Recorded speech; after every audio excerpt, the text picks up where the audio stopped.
তোমরা লক্ষ্য করবে এখন মার্কেটে দু রকমের কোয়ালিটি অফ এগস পাওয়া যায়। একদিকে একটা কোয়ালিটি অফ এগস 5 থেকে 7 টাকা, আর আরেকটা কোয়ালিটি অফ এগস পাওয়া যায় 15 থেকে 20 টাকা। সো ডিফারেন্সটা কি? ডিফারেন্সটা মেনলি হচ্ছে হেন এর ফিড কোয়ালিটির উপরে, যে মুরগির ফিড কোয়ালিটি আছে সেটার উপরে। যে হেনকে প্রপার খাদ্যগুলো দেওয়া হয়, vitamins, minerals, omega 3, ashwagandha, different kind of herbs, ওই যে ডিমগুলো আছে ওদের কস্টটা অনেক বেশি হয়, 15 থেকে 20 টাকা চলে যায়।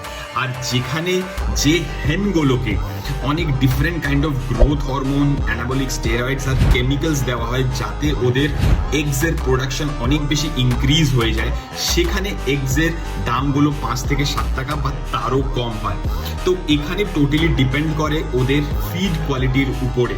তো তোমরা স্মার্ট হচ্ছ, তোমরা ডিসাইড করো কোনটা খাওয়া বেটার। আমার মধ্যে যে ফিড কোয়ালিটিগুলো বেটার হয়, যে ডিমগুলোর প্রোডাকশন বেটার হয়, ওই ফ্যাসিলিটির এগগুলো অনেক ভালো হয় আমাদের স্বাস্থ্যের জন্য, আর অনেক বেটার হয় ওদের কোয়ালিটি আর রেজাল্টস।